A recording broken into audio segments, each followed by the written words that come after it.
You might think you know August, don't you? Warm breezes, golden sun, the earth exhaling its heat, a time for harvest, for abundance, for the gentle rhythm of summer. You might even click that like button, subscribe, or leave a comment below sharing your favorite summer memory, believing those days are guaranteed, a given. But sometimes reality twists, shifts, becoming something utterly alien to our expectations. Imagine opening your eyes not to the familiar warmth, but to a morning that bites. A morning that feels utterly wrong. The air, it's not just cool. It's a penetrating, absolute, cold. You feel it deep in your bones. A chill that shouldn't exist in the heart of summer. It's August, yet your breath mists before you. A ghost in the dawn light. You pull your threadbare shawl tighter, the coarse wool doing little against the invasive bite. You step outside, your bare feet instantly protesting the frozen earth. Frost. A stark, white blanket covers everything. The green leaves of the nascent crops are stiff, edged with crystal. A thin, brittle layer crackles underfoot as you move towards the village square, where a silent gathering has already begun. You see the faces around you, etched with a shared disbelief and a dawning, terrible understanding. Their eyes, wide and hollow, reflect the impossible landscape. They shiver, not just from the cold, but from something deeper, an ancient fear stirring. A low, resonant hum rises from the crowd, a wordless sound that speaks of both awe and dread. There, in the center, a fire struggles to catch, its smoke thin and gray against the bruised sky. Around it the elders move with slow, deliberate purpose, their faces grim. You watch as they place offerings onto the struggling flames. A small, precious sheaf of barely formed grain, a handful of dried herbs, perhaps a memory of a prayer. It's a desperate act, a silent plea to forces unseen, to a natural order that has so brutally abandoned them. Each movement, each whispered word you cannot quite hear, carries the weight of a world turning upside down. The air hangs heavy, not just with cold, but with a profound, chilling reverence for the unknown calamity unfolding. You realize with a heavy heart that this August isn't just cold, it's a sacrifice of hope, of expectations, of everything you thought you knew about the world.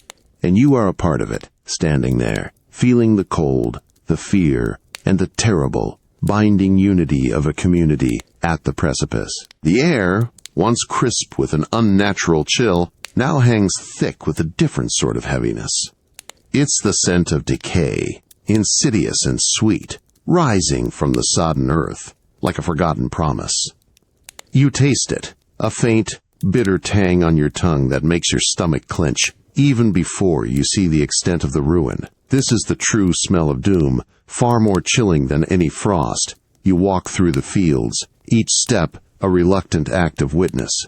Your boots sink slightly into the churned mud, a constant squelching reminder of the unrelenting dampness. The once vibrant green of the cornstalks is now a sickly yellow, mottled with dark, spreading lesions. You reach out, your fingers tracing the outline of what should have been a plump ear, but find only a shriveled, brittle husk, hollow and light as a dead bird's bone. Below the wheat, what little managed to push through the soil, lies matted and slimy, a watery grave for any hope of flower. The potatoes, usually robust, are soft and black with blight, turning to mush beneath your probing touch. Nothing has escaped.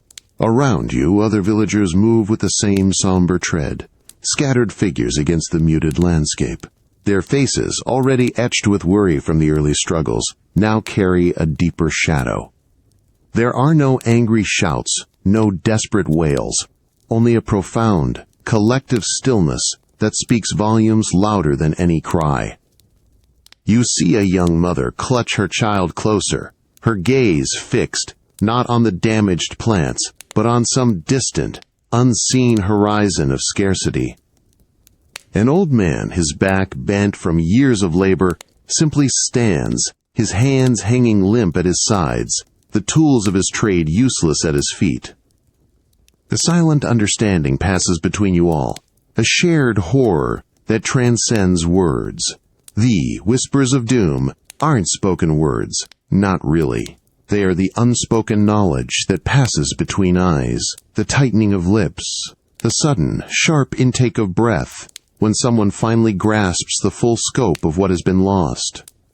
It's the realization that the very ground they stand on, the soil that has fed generations, has turned against them.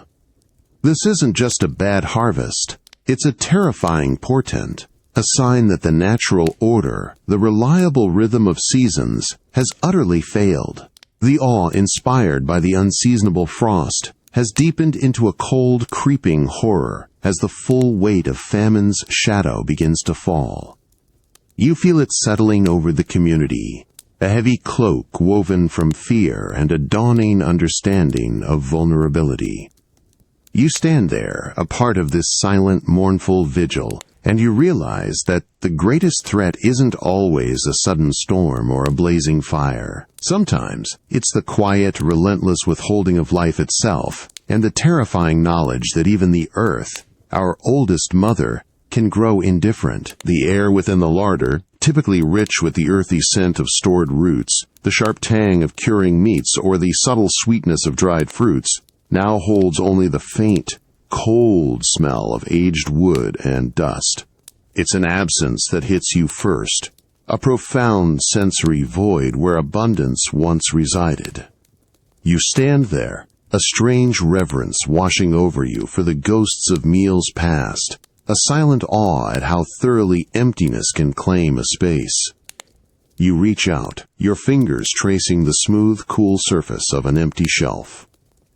There should be sacks of flour here, coarse woven bags bulging with life-sustaining grain, but there is nothing. Just the silence. Your gaze drifts to the hooks, bare where smoked hams once hung, their rich aroma, a promise of sustenance.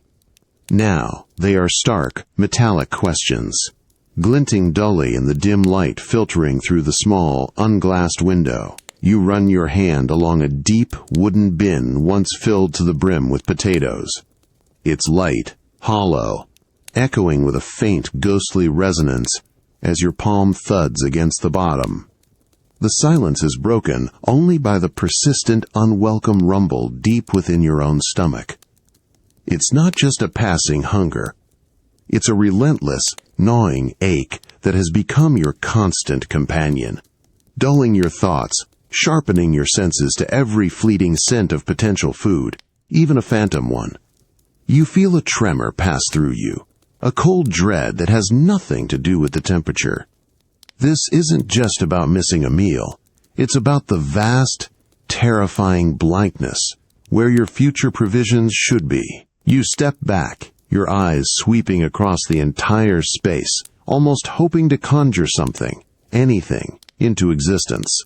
But the larder remains steadfastly, brutally empty. It's a mirror reflecting the lean faces you see in the village, the way others move with a slow, deliberate conserving of energy. You've seen the quick, anxious glances towards the community's diminishing stores, the quiet, solemn determination in the eyes of parents watching their children.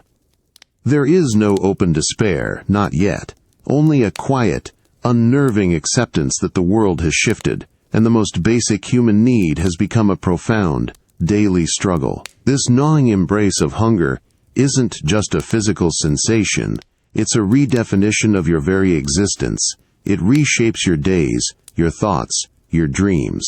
You understand now, with a clarity that frightens you, that the human body, in its relentless insistence on survival, can reduce even the grandest aspirations to the simple, desperate yearning for one more mouthful. The air around you is damp and earthy, carrying the faint, pungent scent of overturned soil and decaying leaves. It's not the crisp, clean smell of a healthy forest floor, but something heavier, almost desperate. You feel the cold, slick mud ooze between your fingers as you probe beneath a fallen log, your nails scraping against rough bark.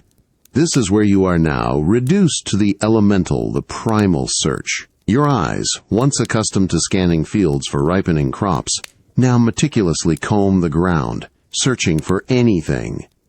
Anything at all. You stoop, your back aching, to examine a cluster of mushrooms, their caps damp and pale. You remember the old stories, the warnings of poisonous fungi, the swift, agonizing deaths. But hunger, a constant, sharp companion, dulls the edges of caution. You hesitate. The mushrooms, cold, spongy, feel a strange comfort in your palm before placing it carefully into your tattered foraging basket, hoping it's one of the safe ones. You hear the faint rustle of dry leaves nearby, and your head snaps up, eyes narrowing. It's not a deer, not a squirrel. It's another human figure, hunched low, moving with the same furtive, desperate intent. Their gaze meets yours for a fleeting moment, a look of shared understanding, of unspoken rivalry, of a fragile truce. There's no hostility, not exactly, but a deep, inherent tension. Every small patch of wild berries, every sparse patch of edible greens, is now a silent, contested territory. You move deeper into the shadowed woods, the silence broken only by the crunch of your own footsteps and the distant, mournful cry of a bird. You taste the bitter tang of a root you've just unearthed, spitting out the grit, knowing this meager offering is all you might find today. This desperate hunt for scraps has become a ritual, a solemn, fearful pilgrimage. It's a constant battle between hope and resignation, between the dwindling energy in your body and the relentless drive to find something, anything, for those who depend on you. This new existence forces you to see the world differently.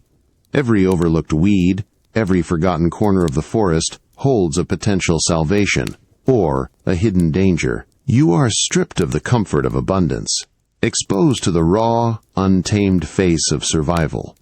And in that relentless search, that primal quest for a single sustaining bite, you begin to understand the true, terrifying fragility of life and the astonishing lengths to which the human spirit will go to preserve it, even if just for one more day. The air tastes like iron, sharp and metallic, charged with an invisible electricity that prickles your skin. You feel the hair on your arms stand on end, a primal warning. Then comes the sound. Not a gentle patter, but a sudden, violent roar, as if the heavens themselves have torn open. This isn't just rain. This is the sky's fury unleashed, an ancient, terrifying wrath. You are caught outside, scrambling for shelter as the first drops hit, hard and cold, like thrown stones. They lash against your face, stinging, blurring your vision. Then the hailstones begin. Pea-sized at first, rattling against the ground, bouncing off your head with startling force. You duck, covering your face with your arms, but they keep coming, growing larger, harder, marble-sized, then the size of walnuts, thudding with sickening impact. Each strike resonates through your bones, a chilling echo of the sky's relentless assault. The world around you dissolves into a chaotic blur of gray. The ground instantly transforms into a churning river of mud and ice, swirling around your ankles. You slip, struggling to maintain your footing, the cold water soaking through your worn boots, numbing your feet. The roar of the rain and hail is deafening, obliterating all other sounds, isolating you within the tempest. You can barely see your hand in front of your face, let alone the path ahead. You stumble towards the nearest meager shelter, an overhang of a crumbling barn wall, joining others who are already huddled there, their faces pale and streaked with rain. Their eyes, wide with a mixture of terror and resignation, meet yours. No words are exchanged. There's no need. The shared experience of this overwhelming force binds you in a silent, desperate pact. You watch, horrified, as the fragile remnants of the season's last, desperate plantings are systematically shredded by the barrage. Leaves are torn, stems snapped, tiny, struggling hopes flattened into the mud. This isn't just bad weather. This feels like a conscious punitive act from above. The mystery of the unseasonable cold, the reverence for the failed harvests, now transmutes into a stark, visceral fear of an indifferent, even hostile, natural world. You press yourself closer to the cold stone of the wall, the relentless drumming of hail on the roof above a constant reminder of your profound vulnerability. You understand with chilling clarity that the elements are not just uncooperative, they are actively, aggressively working against your very survival. And you are here, a tiny, shivering speck, utterly at their mercy. The very timbers of your home groan, a low, resonant protest against the relentless assault. You feel the tremor through the rough-hewn floorboards beneath your feet, a deep vibration mirroring the earth's own distress. The air within is heavy, thick with the scent of damp earth and wood smoke struggling to cling to the hearth. It's a battle, you realize, not just outside, but within these very walls. You press a tattered cloth into the widening crack around the window frame, feeling the icy breath of the wind seep through regardless. Each gust is a physical shove against the thin panes, a testing, probing force. Water, cold and relentless, begins to weep down the inside of the stone wall, forming dark rivulets that glisten in the meager lamplight. You place a clay pot to catch the steady drip from a weakening spot in the thatch above. The rhythmic, dar-plink-plink, a mournful song of slow surrender. The sound is an unwelcome companion, a constant reminder of the storm's steady encroachment. You move through the small dwelling, your hand brushing against a wall now cool and slick with condensation, the familiar warmth of home eroded by the pervasive chill. You eye the struggling fire, its meager flames flickering uncertainly, battling the drafts that snake in from every crevice. Each log, painstakingly gathered, is now a precious commodity, its heat a desperate ward against the invading cold. You glance at the faces of your family, huddled close, their eyes wide, and reflecting the anxious dance of the firelight. There are no loud complaints, no outbursts of despair, only a shared silent watchfulness, a collective acknowledgement of the siege. Outside, you hear the distant, desperate shouts of neighbors, voices muffled by the storm's furious roar, battling their own failing shelters. Their silhouettes, brief flashes in the stormy twilight, are like ancient spirits wrestling with an invisible titan. This isn't merely bad weather. It feels like an elemental judgment, a profound test of endurance. The home, your sanctuary, feels less like a shield and more like a sieve, porous and vulnerable to the relentless, ceaseless pressure. You understand with a chilling certainty that this isn't merely shelter, it's a temporary reprieve, a fragile breath held against the suffocating indifference of a world gone mad. And in that desperate struggle, pressing against the creaking door, sealing yet another leak, you find a strange, profound reverence for the simple act of holding on, of resisting, even when the very foundations beneath you threaten to crumble under the sheer, unyielding weight of the sky's fury. The air here is a physical assault, thick and cloying, a suffocating blanket woven from 1,000 foul odors. You taste it, a metallic, putrid bitterness at the back of your throat that makes you gag. It's the stench of stagnant water, of refuse overflowing, of unwashed bodies, and underlying it all, the sweet, unmistakable decay of illness and death. This isn't just a smell, it's a presence, a malevolent entity that wraps around you. You move through the narrow, crowded streets, your boots squelching on unseen filth. Each breath is an act of defiance, a desperate attempt to filter out the pervasive miasma. The usual clamor of the city, the shouts of vendors, the rumble of carts, the chatter of crowds, is muted, replaced by a low, persistent hum of coughs, the occasional retching sound, and the chilling, slow dragging of footsteps.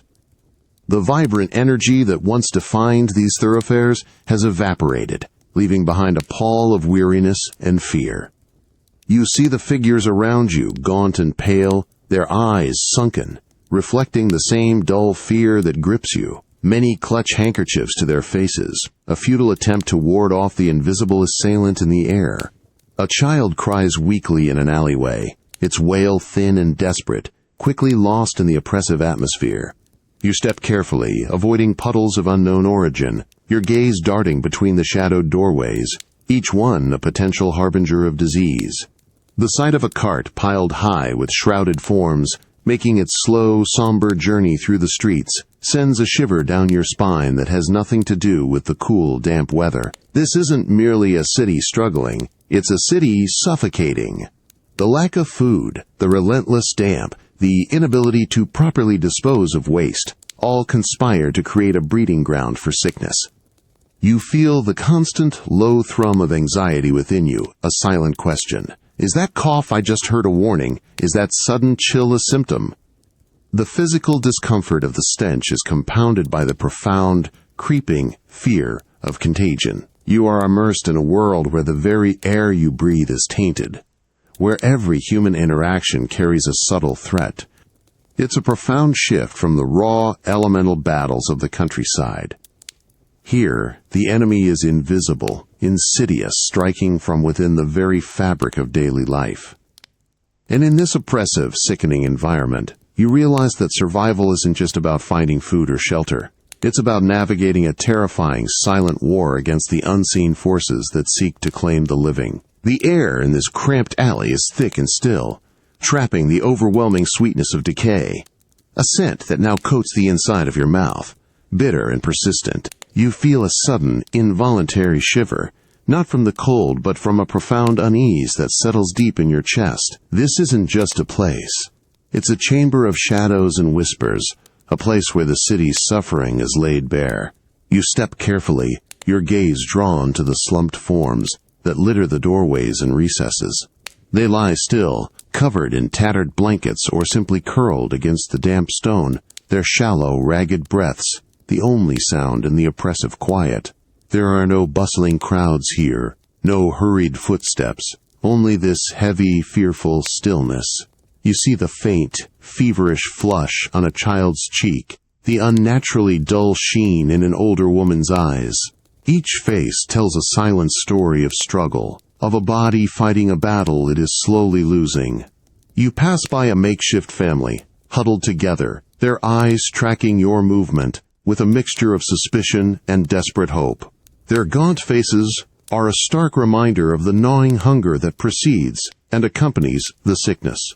You notice a tremor in your own hand as you instinctively reach for the small, hard crust of bread you carry, then pull it back, the act of eating feeling almost sacrilegious in this place of profound want. The alley walls, slick with grime and damp, press in on you, reflecting the confined, suffocating existence of those trapped within. You hear the faint, distant toll of a church bell, its sound carrying a somber weight, a regular reminder of how quickly life is being claimed. It's a sound that evokes not reverence, but a chilling sense of dread, a countdown, the mystery of the odd weather, the reverence for the failed harvests. These now seem almost abstract compared to the raw, visceral fear of the plague that stalks these hidden corners. You realize, standing in the heart of this misery, that the struggle for survival has evolved into something far more insidious. It's not just against nature or hunger, but against an unseen enemy that preys on the weakened, on the vulnerable, thriving in the very conditions that keep people trapped. This isn't just an alley, it's a living testament to humanity's fragility, a stark mirror reflecting the terrifying shadow of disease that has fallen over the city. And as you emerge, blinking, into the slightly wider street, you carry with you the profound, unsettling truth. In a year without summer, even breathing becomes an act of perilous defiance. The air here crackles, not with static electricity, but with a raw, volatile energy. You taste the grit of fear and desperation on your tongue, a sharp, metallic edge that has nothing to do with food. Then comes the sound, a low, guttural rumble that grows, quickly, into a collective roar. It's the sound of a beast finally pushed too far, the combined voice of hundreds, perhaps thousands, of empty stomachs. You are swept into the throng, pushed forward by the sheer momentum of bodies. The street, usually a place of commerce and order, is now a churning river of humanity. Your feet stumble over discarded refuse. Your shoulders brush against countless others, each one radiating a potent mix of hunger and outrage. You see the faces around you, contorted not just by want but by a righteous fury. Eyes once dulled by despair now blaze with a terrifying unified resolve.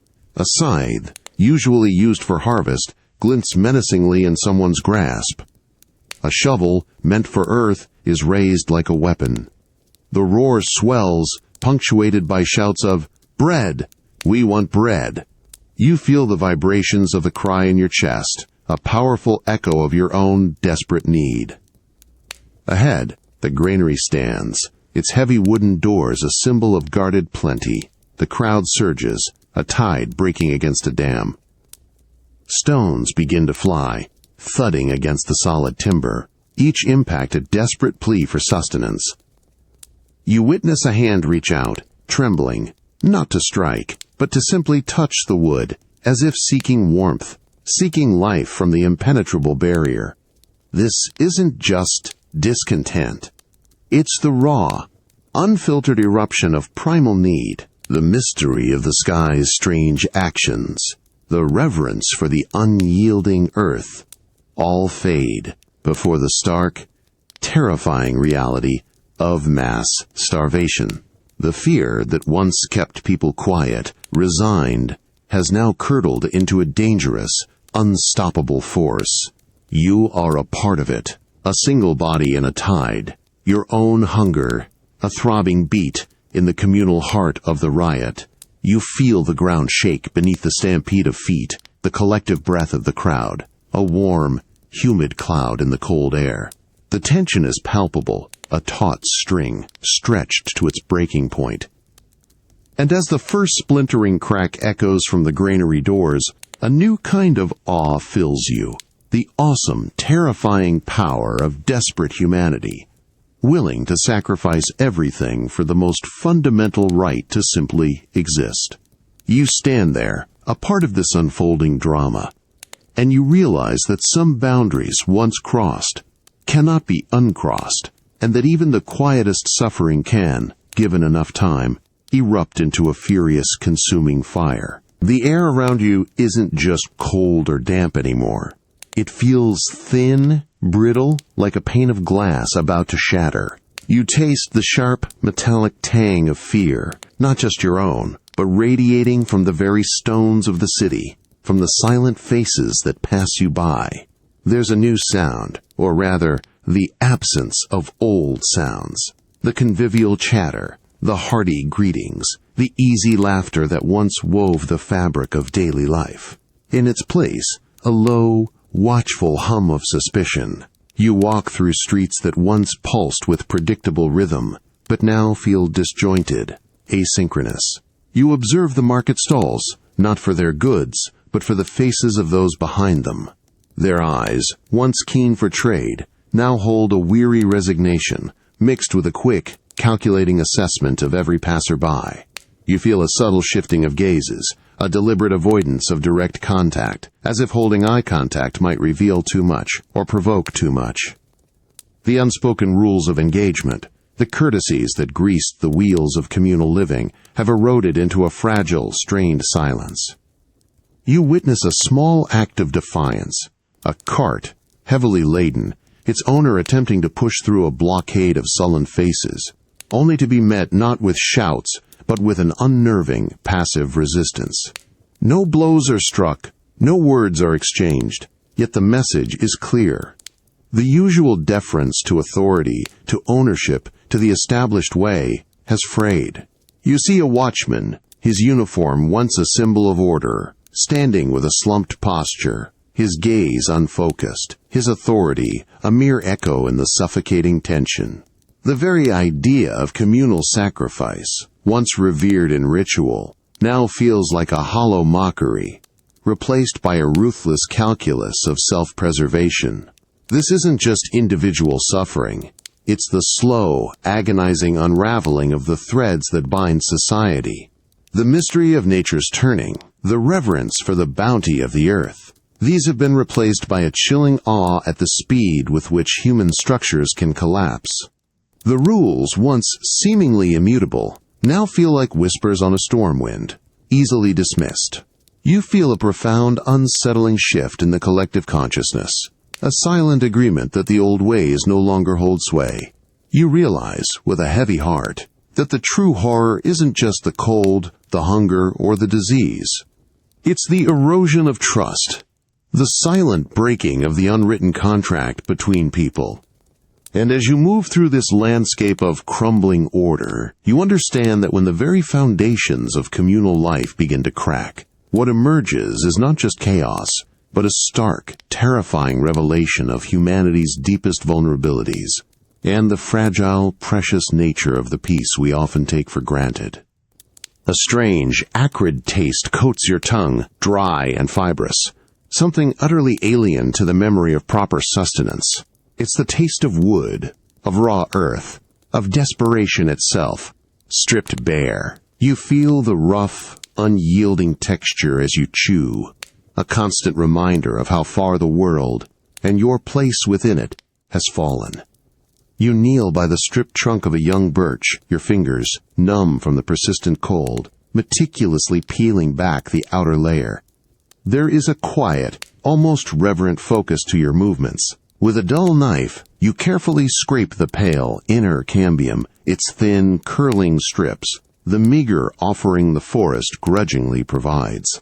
Each piece, no bigger than your thumbnail, is a monumental effort, a hard-won victory against the gnawing emptiness within. You drop the bark into a small, dented tin, joining the handful of fibrous roots you unearthed earlier, their earthy smell now strangely appealing. The preparation is a somber ritual.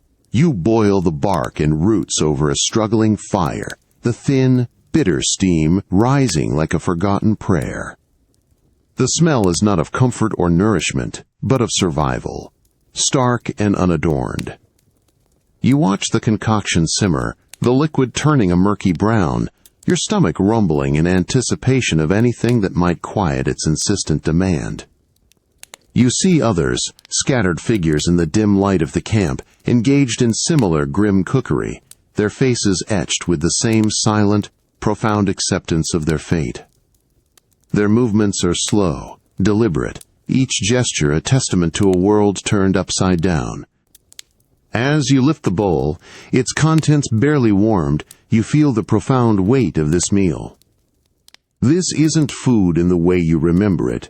It is merely a ward against immediate collapse, a desperate measure that once would have been unthinkable. Yet you eat, slowly, methodically, tasting the profound mystery of life's persistence, the terrifying awe of a body that will consume anything to cling to existence. The fear is not of the taste, but of what this new sustenance portends for the future. You swallow, the coarse fibers catching in your throat, and you realize that your understanding of the world, of comfort, of sustenance, has been irrevocably altered. In this barren landscape, the definition of food has been stripped to its most elemental, its most frightening form. And in that raw, primal act of consuming bark and roots, you find a chilling reverence for the sheer, stubborn will to endure, even when all that remains is the very earth beneath your feet. The air, once filled with the familiar smells of hearth and home, now carries a pervasive, unsettling scent, a blend of stale sweat, dampness, and an underlying, indescribable odor of profound lack. You taste the dryness in your mouth, a constant reminder of the body's slow, agonizing consumption of itself. This isn't just discomfort. It's a deep, systemic erosion of what it means to be well, to be whole. You look down at your hands, once calloused from honest labor, now thin, almost skeletal. The skin is translucent, stretched tight over prominent knuckles, the nails brittle and chipped. You feel a weakness deep in your muscles, a constant tremor that makes even simple tasks an effort. Each step you take is deliberate, measured, an attempt to conserve the dwindling energy that fuels your frame. The very act of standing tall, once automatic, now requires conscious effort. You catch a glimpse of your reflection in a shard of broken mirror. Eyes, once bright with life, are now hollow and shadowed, set in a face drawn taut by hunger and worry.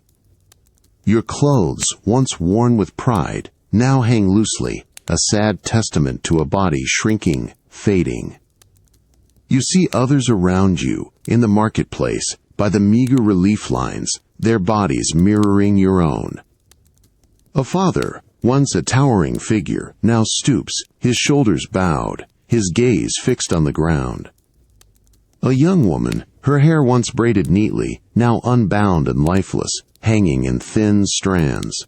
There are no grand declarations of despair, no dramatic gestures, only this quiet, profound, physical transformation, a slow, shared descent. This isn't merely a struggle for food, it's a relentless stripping away of identity, of the very fabric of personhood. The mystery of the strange year, the reverence for enduring hardship, has given way to a stark, chilling awe at the sheer, brutal efficiency with which basic needs, when denied, can dismantle the human spirit. The dignity of work, the comfort of appearance, the simple ease of movement, all have been sacrificed on the altar of mere survival. You recognize the profound, silent shame in averted eyes, the desperate attempts to maintain a semblance of composure even as the body betrays its plight. You stand there, a part of this landscape of eroded humanity, and you realize that survival, in its rawest form, often demands a terrible price. It asks you to shed not just possessions, but pieces of yourself. And in that bitter lesson you come to understand the profound, humbling truth, that while the human spirit can endure unimaginable hardship, it does so often at the cost of its most cherished comforts, its most fundamental expressions of self, leaving behind a stark, resilient, yet irrevocably altered form. The quiet metallic clink of a spoon against an empty wooden bowl echoes in the small, chill room. It's not a sound of mealtime anticipation, but one of hollow finality, a stark punctuation mark at the end of nothing. You hear it, and you feel the sharp, cold pang in your own gut, a sympathetic ache that transcends your personal hunger. This isn't just a sound, it's a lament, a profound, wordless scream. You watch as a young mother, her face etched with a weary grace, gently sets the bowl before her child. The child, small and still, with eyes too large for its face, stares at the polished wood, not with expectation, but with a quiet, knowing resignation that crushes your soul. There are no tears, no childish demands, only this unnerving stillness, a silence where there should be the eager babble of youth. You see the mother's hand reach out, trembling slightly, to brush a wisp of hair from the child's forehead, a gesture of tenderness that speaks volumes of her own silent torment. Her lips are pressed thin, a testament to unuttered prayers, unvoiced desperation. You notice the thinness of the child's arm, the way its clothes, once a snug fit, now hang loosely, like rags on a scarecrow. The very air around them feels heavy, saturated with a grief so deep it has no sound. The mystery of why the sky turned against them, the reverence for the lost harvest, all these larger terrors shrink before the raw, personal tragedy unfolding in this cramped space. This isn't a distant famine. It's intimately close, etched on the fragile body of an innocent. The struggle is not just for sustenance, but for hope itself. You see the mother's eyes meet yours for a brief, fleeting moment, a look of profound, shared understanding of a burden too heavy to articulate. It's a silent plea, a mirror of your own helplessness. This daily ritual of presenting an empty bowl, of witnessing a child's quiet acceptance, is a continuous, agonizing sacrifice of a parent's spirit. Each day that passes, each meal missed, chips away at their very essence, leaving behind a deeper, colder void. You stand there, a silent witness to this most profound of human pains. And you realize that true agony often resides not in the dramatic cry, but in the quiet, unbearable dignity of silent suffering. In the terrible, inescapable act of watching innocence slowly fade before the unyielding indifference of a world that has simply forgotten how to feed its own. The lingering scent in the air is one of damp ash and unexpressed despair. It's a bitter, metallic taste that clings to your tongue, a flavor of choices made, and battles lost, even before they begin. You feel a profound, cold stillness settle around you, more pervasive than any winter chill, a silence heavy with the unspoken. You sit, your back pressed against the cold stone of the hearth, the meager embers casting dancing shadows on the worn faces opposite you. You watch a mother, her hands gnarled and raw from labor but now held still, clasped tightly in her lap. Her gaze is fixed, not on the children huddled near her, but on some distant, internal landscape of agonizing calculation.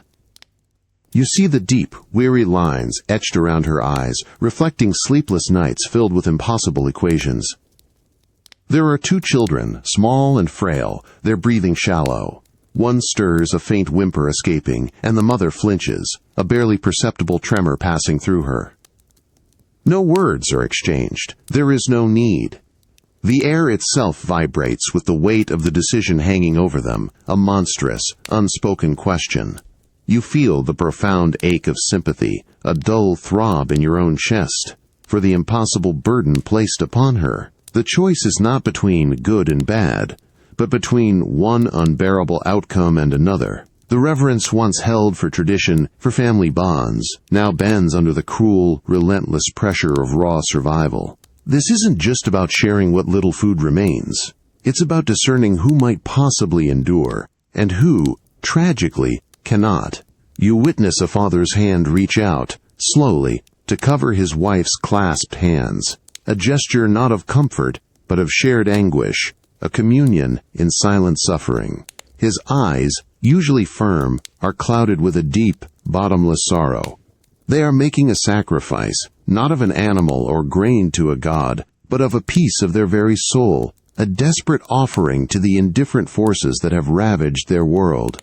The mystery here is not what decision will be made, but how any human heart can bear to make it, or to live with its devastating aftermath. You sit there, a silent witness to this most profound and terrible human drama.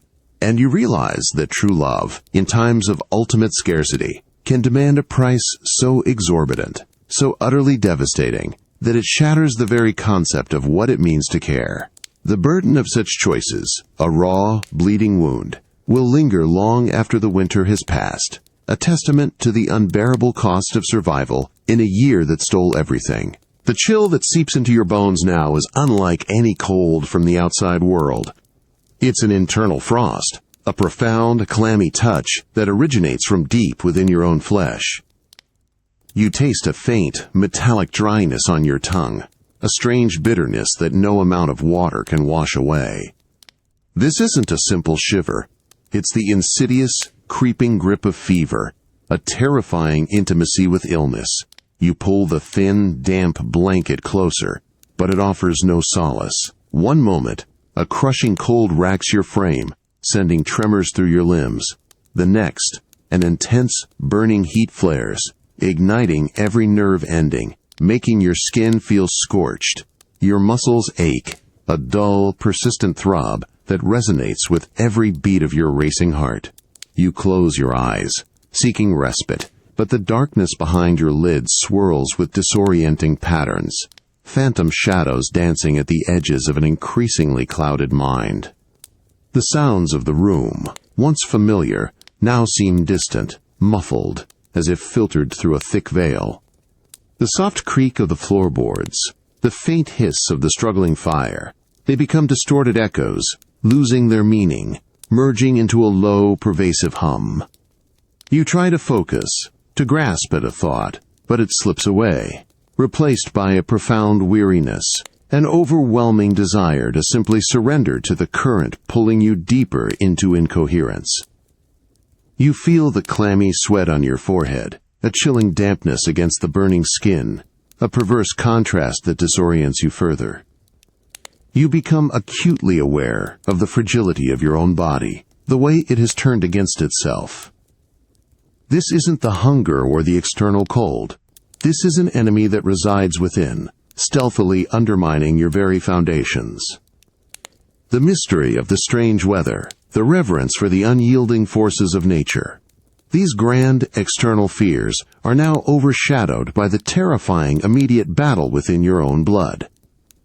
You yearn for the clarity of thought, the strength of limb, the simple, reliable function of a healthy body, but they are retreating, leaving you adrift.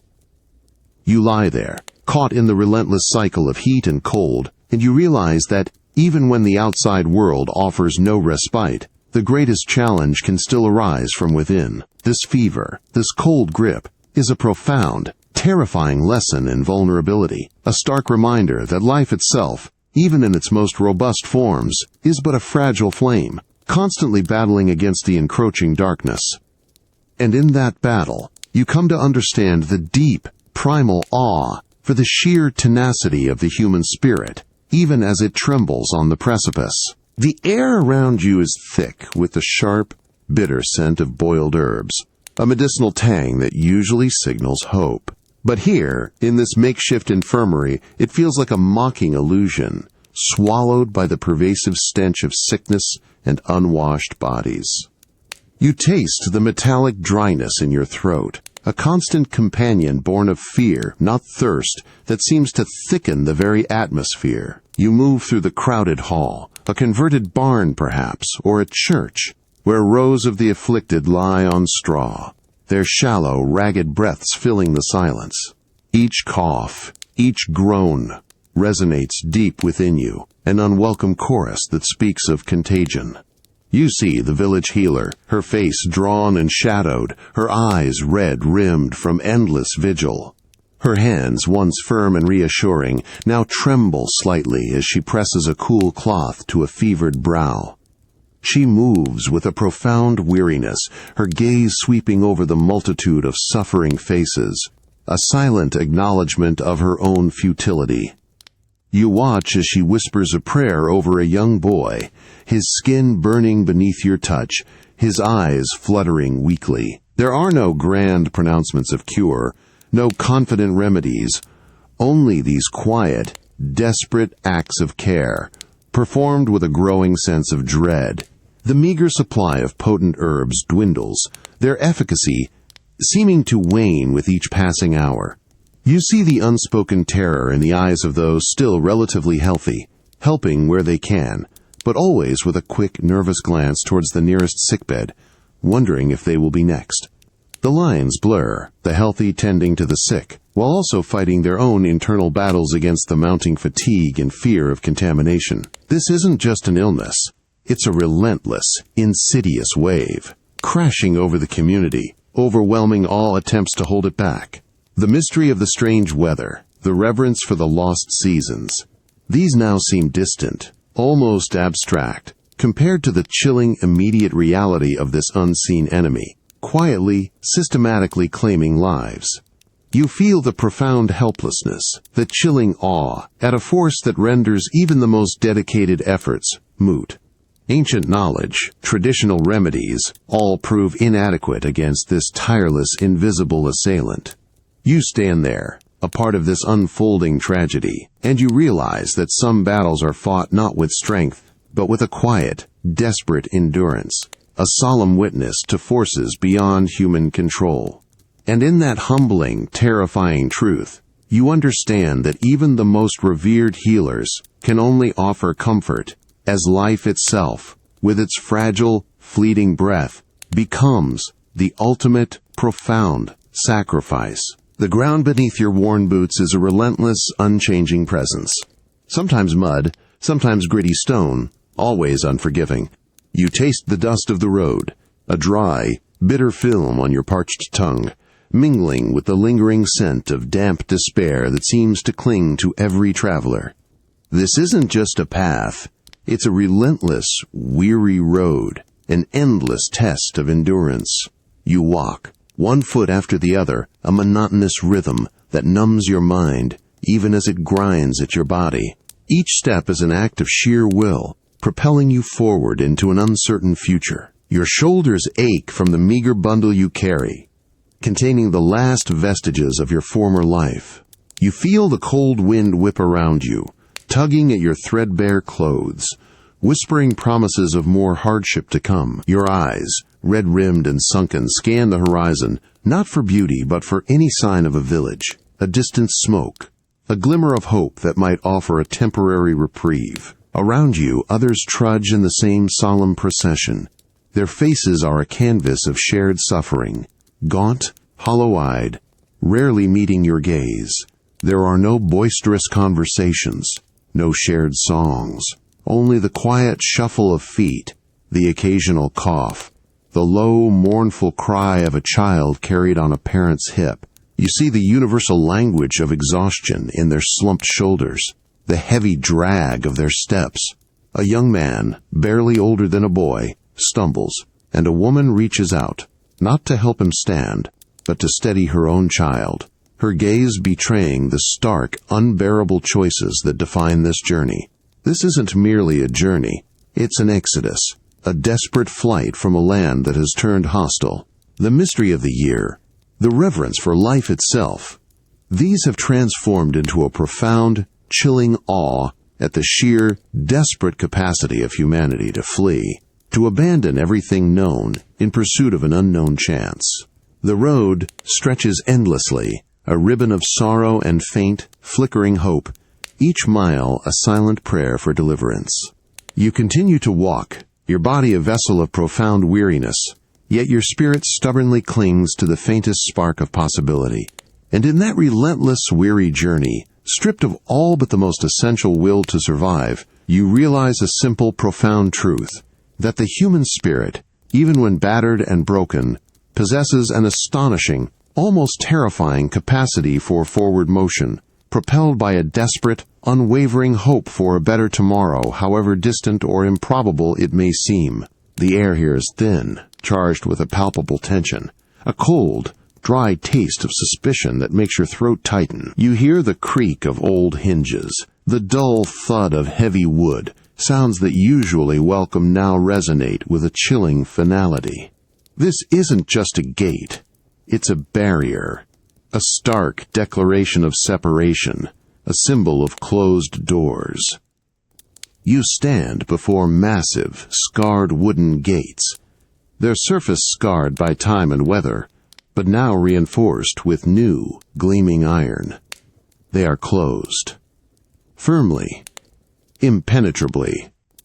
Above, on the ramparts, figures stand silhouetted against the pale sky, their expressions unreadable from this distance, but their posture conveys an undeniable message of defense. You feel the cold of the ground seep through your thin boots, a familiar ache, but here it is accompanied by a deeper chill, one born of profound rejection. Around you a throng of fellow travelers, your temporary companions on the weary road, gather in a silent, mournful cluster. Their faces, already gaunt and worn, now contort with a mixture of disbelief and a dawning, terrible understanding. A woman clutches her child closer, her eyes wide with a desperate, unspoken plea that will never be heard. An old man, his bundled possessions clutched to his chest, slowly sinks to the ground, his body language speaking of utter defeat. The energy that propelled you all this far, the faint spark of hope for a new beginning, slowly drains away, leaving behind a bitter, lingering residue. A voice, distant and authoritative, drifts down from the battlements, its words clipped, final. No entry. Resources are scarce. Outsiders are a burden. The pronouncement hangs in the cold air, a death knell for the desperate hope that brought you to these walls. This isn't just a refusal, it's a profound judgment, a declaration that your suffering, your very existence, is an unwelcome imposition. The mystery of the strange year, the reverence for the struggle for survival, these are now eclipsed by the chilling awe at humanity's capacity for exclusion, for turning its back on its own kind. You stand there, a stranger in a hostile land, and you realize that the barriers are not just wood and iron. They are forged from fear, from scarcity, from a brutal calculus of self-preservation that has severed the fragile threads of compassion. And in that moment, as the realization of your utter isolation settles upon you, you understand a terrible, profound truth, that sometimes the most impenetrable walls are not those built of stone, but those constructed in the hearts of men, leaving you stranded, utterly alone in the face of an indifferent world. The air in the barn, once rich with the comforting aroma of hay, warm animal breath, and churned earth, now holds a thin, sour scent of desperation and slow decay. You taste a familiar metallic dryness in your mouth, a flavor you've grown accustomed to, but here it's tinged with a specific, profound sadness. This isn't just a space, it's a silent testament to diminishing life, a hallowed ground for a different kind of sacrifice. You step carefully, your boots sinking into the wet, cold straw. The usual sounds of the livestock, the lowing of cattle, the rustle of pigs, the nervous clucking of hens, are absent. In their place, a profound, unsettling quiet. You see the cows, once robust and full-flanked, now stand with ribs starkly visible beneath dull, matted hides. Their eyes, once liquid and calm, are now wide and vacant, reflecting a deep weariness that mirrors your own. They move with an unnatural slowness, each shift of weight and effort, their hooves almost silent on the sodden floor. You reach out to touch a horse's flank, expecting the familiar warmth, but find only a cool, listless skin. Its head, usually held high, is bowed low, its breath coming in shallow, ragged puffs. The sparse feed in the trough, what little could be scrounged, lies untouched, a symbol of a hunger so deep it has passed beyond the point of simple appetite. You see the farmer, his face a mask of grief, watching his animals. There are no angry shouts, no desperate attempts to force them to eat. Only a profound, silent understanding of the inevitable. His hand, heavy with sorrow, rests on a mare's bony neck, a final, wordless comfort. This isn't merely the loss of animals, it's the systematic dismantling of a way of life, the slow unraveling of the very fabric of existence for this community. The mystery of the strange year, the reverence for the once bountiful earth, these now converge in a chilling awe at the widespread, indiscriminate cruelty of nature's indifference.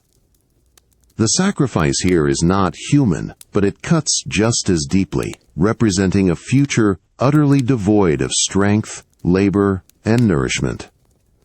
You stand there, a silent witness to this fading life, and you realize that prosperity, even survival, is not just about human effort, but about the intricate, fragile web of all living things. When the animals, too, begin to fade, it signals a deeper, more profound collapse, a terrifying descent into a silence that speaks of total, irredeemable loss. And in that quiet barn, surrounded by the diminishing forms of creatures who once sustained so much, you understand that some sacrifices extend beyond the realm of human choice, becoming an unasked, devastating toll, exacted by a world gone terribly, unnervingly cold. The air around you is no longer thick with the familiar sense of damp earth or human suffering, but with a sharper, more primitive odor, the metallic tang of fear, mingled with the faint, cold scent of desperation, and something unyielding, something wild. You taste it, a raw, bitter flavor that catches in your throat, and you hear the sudden, sharp scrabble of feet on cobblestones, a sound that sends a primal jolt through your weary frame. This isn't just a place, it's an arena where the rules of civility have begun to fray. You stand at the edge of the marketplace, or what remains of it, your gaze drawn to a small, chaotic cluster of figures. A cart, overturned, has spilled a handful of rotten apples onto the mud. What once would have been ignored now ignites a furious, silent struggle. You see hands, thin and claw-like, reaching, grabbing, not for a trade, but to simply seize. Bodies collide with a sickening thud, devoid of apology or recognition. A low growl escapes from a man's throat as he clutches a single bruised fruit, his eyes darting wildly, challenging anyone who dares to approach. You watch as a small child, frail and quick, tries to snatch a piece, only to be roughly shoved aside by an older, stronger hand. There is no compassion in the action, No conscious cruelty, just the unthinking, brutal efficiency of an instinctual drive. The faces around you are no longer expressing collective sorrow or shared hope, but a stark, terrifying intensity. Their eyes, once capable of empathy, now hold a guarded, calculating glint, assessing threat, evaluating opportunity. The communal spirit, the silent pact of endurance that once bound you, has dissolved into a raw, individualistic battle. This isn't just hunger. It's the profound, chilling revelation of humanity stripped to its core. The mystery of the year, the reverence for the forces that brought such widespread devastation, these now give way to a terrifying awe at the speed with which the thin veneer of order can be torn away.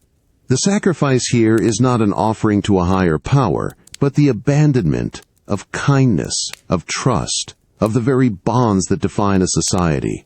You feel the tremor of this shift deep within your own being, a terrifying recognition of the beast that stirs beneath the surface of every human heart. You stand there, a silent, fearful witness to this brutal spectacle, and you realize that when the world withholds its bounty, it doesn't just starve the body, it can starve the soul. And in that raw, desperate scramble for survival, where the strong devour and the weak are trampled, you understand a chilling, profound truth. That civilization, in its essence, is a fragile, precious construct, and that the primal instinct to simply exist can, in its ultimate demand, exact the most devastating sacrifice of all. The air, once merely cold or damp, now carries a strange, metallic scent, like distant thunder or unseen dust. You taste a grittiness on your tongue, not from the earth, but from the very sky above. Then, a profound silence falls, muffling the usual sounds of the struggling world. The distant cries, the shuffle of weary feet. This isn't just a quiet, it's an ominous, heavy stillness, a prelude to something vast and terrible. You look up, your gaze drawn instinctively to the heavens, and what you see steals your breath. The sky, which for months has been a bruised, sickly gray, now churns with an impossible, inky blackness. Not the deep blue of night, but a suffocating, impenetrable darkness that has fallen in the middle of the day. It's as if the sun itself has been swallowed whole, or simply forgotten how to shine. You feel a profound, ancient terror stir within you, a primal response to the erasure of light. The world is plunged into an unnatural twilight, objects losing their color, their definition. The distant mountains become mere suggestions against the formless gloom. The faces around you, already pale, now appear ghostly, their features stark and starker in the deepening gloom. You see others, their heads tilted back, their eyes wide with a mixture of terror and a terrifying dawning comprehension. A low, collective murmur ripples through the crowd, a sound of profound awe and an even deeper, more primal fear. Is this an omen? A judgment? The birds, which usually chirp even in the bleakest weather, have fallen silent. No breeze stirs the branches. Everything holds its breath. This isn't just a weather phenomenon. It feels like an act of celestial defiance, a conscious, malevolent twisting of the natural order. The mystery of the year without summer, the reverence for the power of nature, these coalesce into a chilling, absolute fear as the very light of the world begins to vanish. The sun, the source of all life and warmth, has been sacrificed to an unseen, unknowable force. You stand there, a tiny, insignificant speck beneath the vast, oppressive dome of black, and you realize that some changes are so profound, so utterly terrifying, they warp not just the landscape, but the very soul. And in that ominous gloom, with the world plunged into an impossible darkness, you understand that even the most resilient spirit can be brought to its knees by the sheer, unyielding spectacle of a sky that has simply forgotten how to be light. The air, thick and chill, carries the faint, pungent scent of smoldering herbs and damp earth, a mix of desperate offerings and ancient reverence. You taste the profound dryness in your mouth, not from thirst, but from the raw, collective tension filling this consecrated space. Then, A low, guttural drone begins, hundreds of voices intertwining into a single, sorrowful plea. This isn't just prayer. It's a primal, communal wail against the indifferent heavens, heavy with the unbearable weight of their suffering. You stand among the throng, your feet numb on the cold, packed earth of the temple grounds, dampness seeping through your worn boots. Above, the sky remains an impossible, oppressive black, a stark canvas against which your most fragile hopes are painted. You feel the tremor of whispered words vibrating through the ground, a pervasive rhythm pulling at your weary spirit. Your gaze sweeps across the multitude of faces, mothers clutching infants, their small forms shivering, their eyes wide with fear that transcends their own gnawing hunger. Old men, their backs bowed, their lips moving in fervent supplication, young faces etched with grim understanding of their profound insignificance. Each expression reflects the chilling awe of a world turned utterly upside down, where the sun itself has become a phantom. At the rough-hewn altar, beneath the dark sky, the village elder moves with profound, solemn grace. His hands, gnarled with age and hardship, lift a small, wooden effigy, ancient, carved from dying forests. He holds it aloft, steady against the formless expanse of the sky, a silent offering, a desperate gesture of propitiation to unseen powers. You watch as he slowly, almost painfully, lowers it into a shallow, cracked clay basin filled with murky water, ripples spreading out, a fragile hope in the overwhelming darkness. The communal chant swells, then fades, like a collective breath held, then released. This isn't merely ritual, it's a final, profound gamble, a collective sacrifice of their last flickering hope that some higher, ancient power might still hear their desperate plea. This isn't merely a gathering for prayer, it's a collective act of profound spiritual survival, a desperate attempt to bridge the vast chasm between vulnerable humanity and a seemingly hostile natural world. The mystery of the sun's impossible disappearance, the reverence for ancient ways of appeasement, these now converge in a chilling, absolute fear of cosmic judgment, of forces too vast to comprehend, much less placate. You feel the cold seeping deeper into your bones, a physical manifestation of the pervasive dread clutching every heart, binding them in this moment of profound vulnerability. You stand there, a silent, fearful element of this solemn tableau, and you realize that when all else fails, when logic, strength, and even deep human love prove utterly insufficient, humanity, in its most desperate hour, turns to the unseen. It offers its very spirit, its last reserves of faith, as a final, profound plea. And in that raw, desperate act of seeking divine intervention beneath a sky that has unequivocally turned its back, you understand the terrible, beautiful tenacity of faith, a spark held against the chilling, absolute silence of an indifferent universe. The air around you, usually thin with cold or heavy with dread, now holds a faint, earthy scent of roasted roots, a smell so precious it almost brings tears to your eyes. You taste the coarse, sweet earthiness on your tongue, a flavor that transcends mere sustenance, becoming a profound act of grace. You hear the low, hushed murmurs, not of fear, but of gratitude, of a shared, fragile moment of communion. This isn't just a fire. It's an ember of humanity, glowing in the deepening twilight. You sit, shoulder to shoulder with strangers, your bodies pressed together for warmth around a small, struggling fire. The flames flicker, casting dancing shadows on the gaunt faces, illuminating eyes that, for a fleeting moment, hold not despair, but a quiet, profound light. Your hands, raw and chapped from the relentless cold, find a fragile comfort in the unexpected touch of another's hand, equally rough, equally cold, but offering a silent, shared warmth. It's a connection forged not through words, but through the universal language of suffering and the desperate, quiet need for solace. Someone, a woman you've never seen before, reaches into her tattered sack and pulls out a single, bruised turnip. With slow, deliberate movements, she cuts it into impossibly small pieces, each one a precious jewel, and passes them around.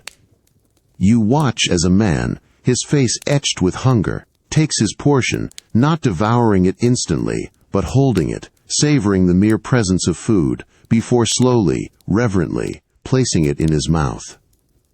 You do the same, the bitter-sweet taste, a profound blessing. This isn't just sharing food, it's sharing the very spark of existence, a communal sacrifice of individual want for the sake of collective survival.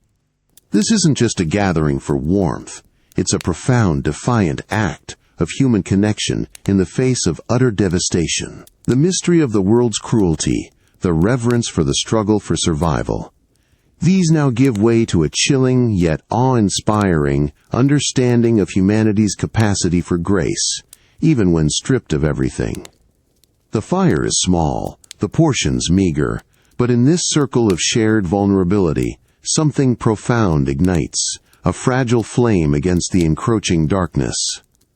You sit there, feeling the warmth of the fire, the rough comfort of a stranger's shoulder, the earthy taste of shared sustenance, and you realize that even in the year without a summer, when every instinct screams for self-preservation, the deepest, most enduring human truth lies not in what you hoard, but in what you are still willing to give.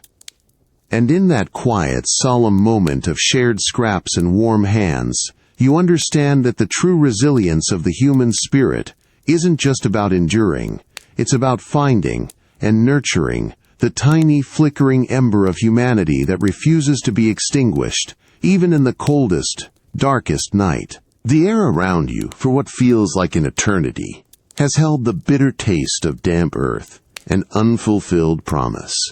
But now, subtly, almost imperceptibly, a new scent emerges. It's a faint, earthy sweetness, a whisper of something stirring beneath the frozen surface, mingling with the last vestiges of winter's damp decay. You taste it, a fragile hint of life's slow return, a profound, quiet miracle. You stand by the edge of the thawed stream, the water, no longer completely iced over, flowing with a sluggish, insistent murmur. This isn't the roaring torrent of spring, but a persistent, steady trickle that speaks volumes. You feel the dampness of the ground beneath your worn boots, a familiar chill, yet it seems less hostile now, more a promise of change than a threat. Your gaze sweeps across the landscape, which for so long has been a canvas of muted grays and browns. Today you notice a tentative softness in the light, a faint, almost imperceptible tint of pale green on the far hillsides, a suggestion of chlorophyll struggling to reach for the reluctant sun. Around you, others move with a new, quiet determination. Their faces, still gaunt and marked by the long, brutal year, hold a subtle shift in their eyes. The frantic desperation has softened into a profound, enduring resolve. You see a man, his back bent, meticulously clearing a small patch of earth, his movements slow and deliberate, yet imbued with a newfound, almost sacred purpose. He plants nothing, not yet, but his actions are a silent prayer for the coming season, a profound act of faith in the earth's eventual turning. A woman, her child clutched to her chest, points towards a distant flock of returning birds, her lips moving in a wordless gesture that is not despair, but a quiet, fragile hope. This isn't a sudden, joyous reprieve. It's a profound, solemn recognition of the deep, unwavering will to endure. The mystery of why the world turned against them, the reverence for the lost year, now coalesces into a chilling, yet awe-inspiring understanding of life's relentless persistence. The fear remains, a constant shadow, but it is now tempered by this nascent, unshakable belief in renewal. The sacrifice has been immense, truly, but in the heart of this enduring community, a new kind of offering begins to form. The profound, collective choice to simply keep going. You feel the tentative stirring of warmth in the air, a breath of something new, something ancient, and you realize that even after the deepest winter, after the longest night, there is always, always the faintest whisper of dawn. And in that quiet, solemn recognition of life's stubborn resilience, you understand that survival is not just about resisting death, but about finding, within the starkest despair, the courage to believe truly in the possibility of tomorrow, and to carry that belief forward, one weary, hopeful step at a time. The air in this workshop, once vibrant with the scent of fresh-cut wood, hot metal, or tanning leather, now holds only the faint, cold smell of dust and disuse. You taste the lingering bitterness of rust, a metallic tang that speaks of things left undone, tools laid down, purpose forgotten. You hear a profound, unsettling silence, broken only by the slow drip of water from a leaky roof, each plink echoing with a mournful finality. This isn't just a quiet room. It's a tomb of creativity, a testament to idle hands. You step inside, your boots crunching on stray wood shavings and forgotten metal filings. The workbench, usually scarred with the honest marks of labor, now lies beneath a fine layer of dust, its surface smooth and undisturbed.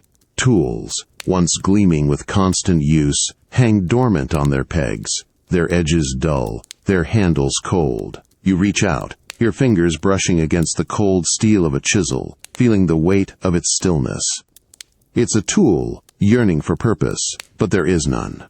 Your gaze sweeps across the room, past the empty loom, its threads still and lifeless, the half-finished boot-gathering cobwebs on a last, the usual hum of activity, the rhythmic tap-tap-tap of hammer on anvil, the gentle whir of a spinning wheel. These are ghosts now, haunting the silence. You see another artisan, a weaver perhaps, sitting by the window, his gaze fixed on the gray sky, his hands resting in his lap, utterly still. His eyes, once bright with the fire of creation, are now dulled by a profound emptiness, reflecting the absence of raw materials, of customers, of any reason to work. His shoulders are slumped, a posture of resignation that cuts deeper than any spoken word. This isn't just an economic downturn. It's a profound, spiritual stagnation. The mystery of the year's cruelty, the reverence for the strength of human ingenuity. These now give way to a chilling, yet awe-inspiring understanding of how deeply human purpose is intertwined with the ability to create, to contribute. The sacrifice here is not just of livelihood but of identity, of the very essence of self that comes from meaningful work. You feel the profound weight of this idleness, the gnawing sense of wasted potential, the silent scream of unexpressed craftsmanship. You stand there, a silent witness to this landscape of quiet despair, and you realize that humanity thrives not just on bread, but on purpose. When the hands that once shaped beauty, built homes, or wove sustenance are forced into idleness, it signals a deeper, more profound loss than mere hunger. And in that quiet, echoing workshop, surrounded by the silent testament of unused tools and unfulfilled potential, you understand that some sacrifices extend beyond the physical, touching the very core of who we are, leaving behind an echoing void where once there was the vibrant song of creation. The air in this ancient workshop, usually vibrant with the crisp scent of sawed timber, the metallic tang of hammered steel, or the rich aroma of tanned leather, now carries only the profound, cold smell of disuse. You taste the dust on your tongue, a dry, bitter film that seems to coat the very memories of honest labor. You hear a pervasive, echoing silence, broken only by the mournful whistle of wind through a broken pane. This isn't just an empty room, it's a mausoleum of forgotten skills, a somber testament to a vanishing legacy. You step further inside, your feet crunching on scattered wood chips and forgotten fragments of metal. The forge stands cold and dark, its bellows ripped, its anvil a silent, ominous block in the dim light. Tools, once extensions of skilled hands, hang motionless on rusted hooks, their polished surfaces dulled by neglect, their purpose now alien to the silence. You reach out, your fingers tracing the elegant curve of a cooper's adze, feeling the cold steel, imagining the rhythmic thought that once shaped barrels for a bountiful harvest. But there is no harvest, and no need for barrels. You see the master craftsman, an old man whose hands once worked wonders, sitting hunched on a stool, his gaze fixed on the dead forge. His hands, gnarled and powerful, now rest uselessly on his knees, still, devoid of their lifelong purpose. There are no apprentices, no eager young faces watching, learning, perpetuating the centuries-old tradition. The young men have gone, seeking any work, any scrap of food, their hands now suited to foraging, not forging. The women, who once spun and wove, now mend threadbare clothes with desperation, not artistry. You witness this quiet exodus, this unmaking of generations of specialized knowledge, and feel a chilling awe at how quickly a culture can unravel when basic needs eclipse all else. This isn't merely an economic hardship, it's a deep spiritual wound, the bleeding out of a community's soul. The mystery of the year's wrath, the reverence for enduring tradition, these now converge in a terrifying understanding of how swiftly the intangible treasures of human civilization can fade. The sacrifice here is not just of livelihood, but of identity, of the intricate tapestry of knowledge passed down from master to student, now irrevocably broken, threads severed, patterns lost. You recognize the profound silent grief in the old craftsman's eyes, not for himself, but for the dying art within his own unpracticed hands.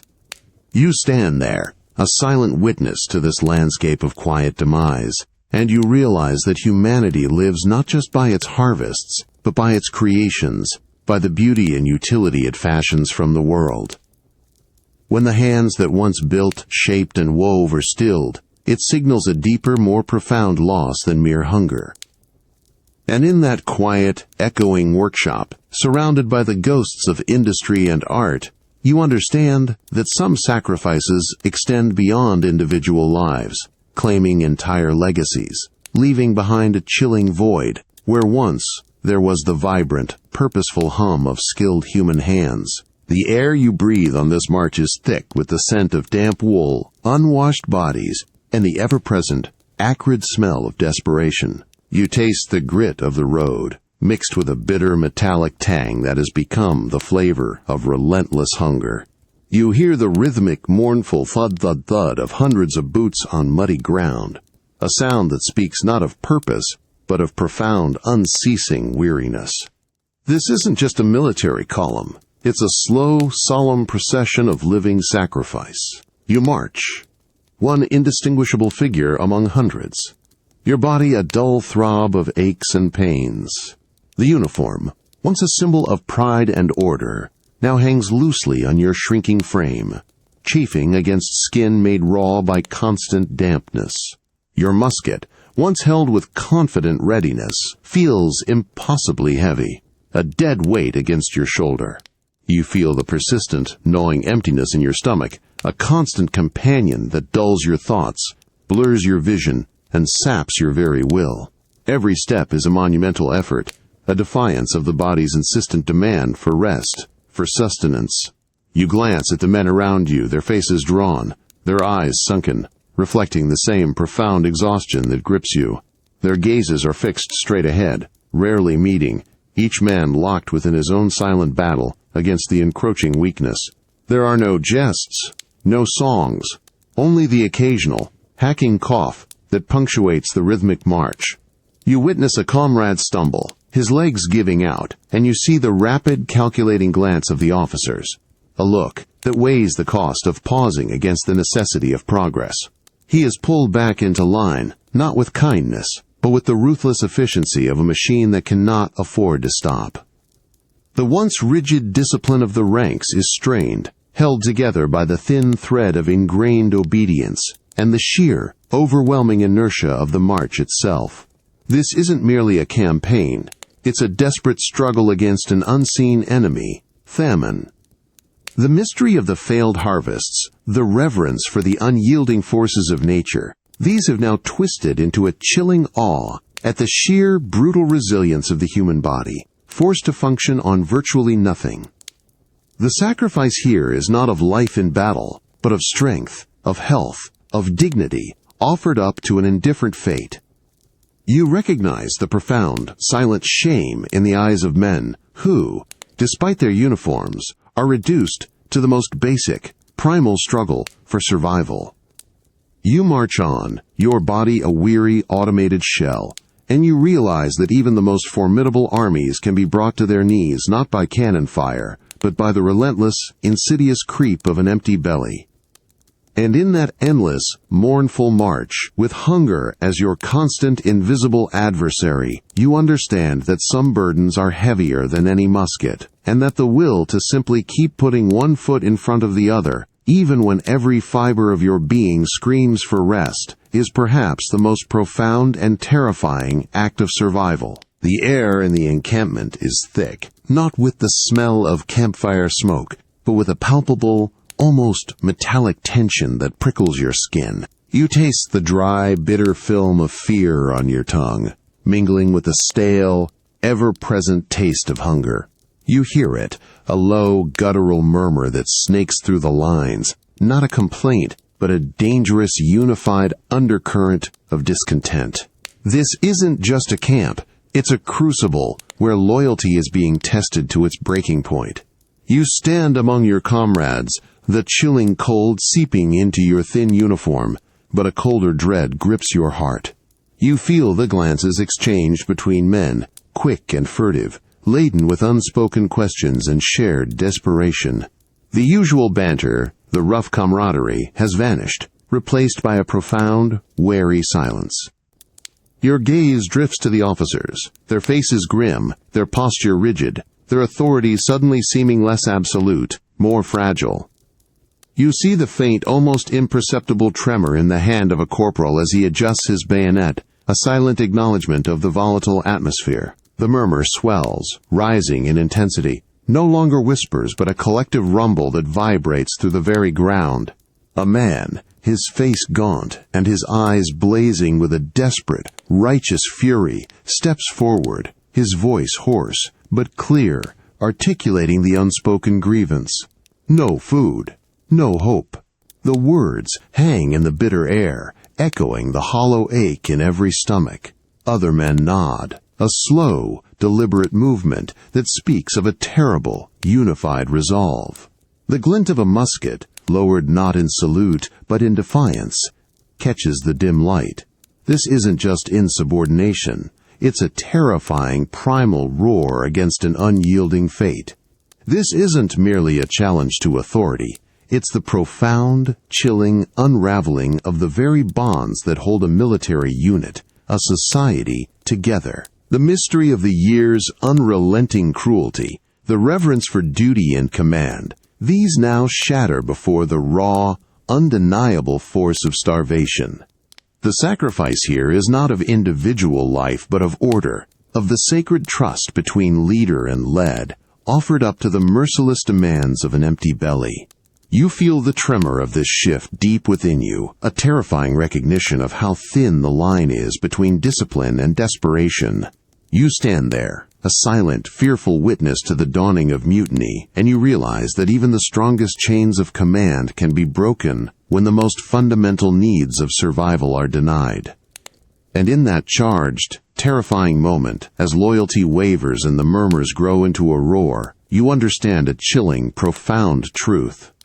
That while men may fight and die for their flag, they will, in the end, fight even harder for the right to simply breathe, to simply live, and that some sacrifices are so deep, they tear at the very soul of allegiance itself. The air here is thick with a cloying sweetness, the scent of roasted meats, of fine wines, of exotic spices that you can barely recognize. You taste a phantom richness on your tongue, a cruel memory of flavors long forgotten, now starkly juxtaposed with the ever-present bitterness of hunger. You hear the muffled strains of music, light laughter, and the gentle clinking of silverware, sounds that, in this context, are not joyful, but profoundly disturbing.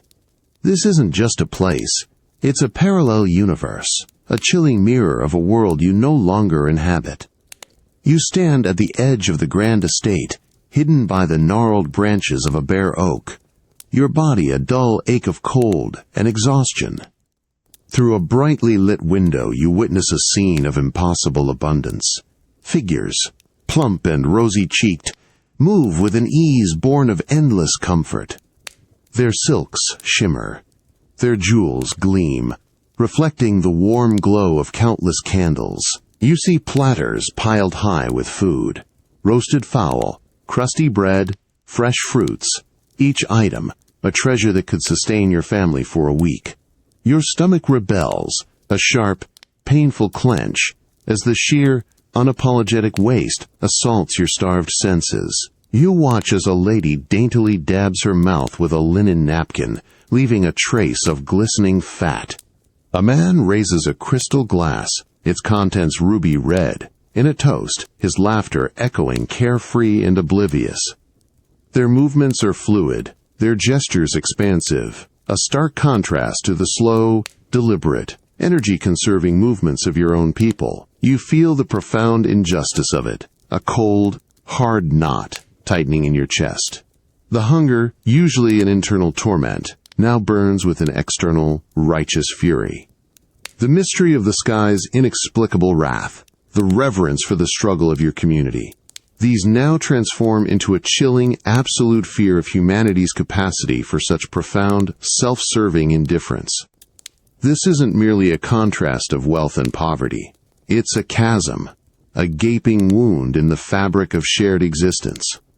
The sacrifice here is not of food or life, but of empathy, of shared humanity itself. You stand on the outside, a ghost peering into a world that has forgotten the very meaning of suffering. The opulent warmth inside the manor becomes a source of agony, each flickering candle a cruel reminder of the darkness that engulfs your own world. You linger there, a silent, unseen witness to this sickening tableau, and you realize that even in the face of universal calamity, some walls remain unbreachable, some chasms uncrossed. And in that stark, horrifying juxtaposition of two worlds, one feasting, one starving, you understand a terrible, profound truth, that while the sky may have turned against all, it is the choices of humanity, in its blindness and its greed, that inflict the most lasting, most unbearable sacrifices. The cold here isn't merely in the air. It radiates from the very stones beneath your feet, a chilling reminder of who walks where. You taste the acrid dust of the outer districts, a bitter contrast to the phantom scent of privilege that occasionally drifts on the wind from the guarded avenues. You hear it, the insistent, almost disdainful rattle of a passing carriage, its wheels splashing mud onto the already worn clothes of those huddled in the doorways. This isn't just a place. It's a stark, brutal demarcation, a widening chasm. You stand near the invisible boundary, your eyes tracking the few figures who dare to cross from the desperate side to the other. Their steps are hesitant, their gazes downcast, their bodies shrinking almost instinctively. On the wealthier side, servants move with a hurried efficiency, their faces carefully neutral, avoiding the eyes of those they pass. You see the subtle, almost imperceptible drawing back of silks and velvets as a well-dressed lady navigates the street, a silent repulsion for the proximity of hunger. Her laughter, a sharp, crystalline sound, floats back to you, a cruel echo that highlights the deepening divide. You witness the hardened stares from the gatekeepers, their hands resting on the hilts of their swords, their eyes wary, calculating.